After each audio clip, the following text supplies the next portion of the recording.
Buenas, ¿cómo están?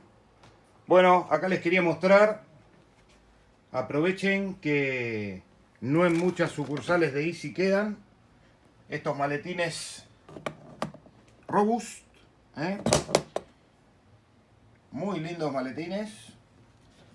Yo lo conseguí muy barato, compré 4. Acá en la sucursal de Easy Almagro quedaban pocos. Bueno, este es el equipo más grande que tengo, que es el DX10, 7300, 705, 991, entran todos perfectamente, ¿eh? Le voy a sacar esto, que se saca acá con una traba de plástico.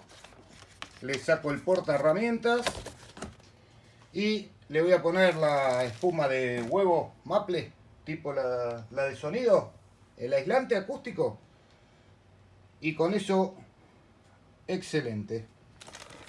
Inclusive trae una llave, una cerradura que no sirve para nada, pero muy completito.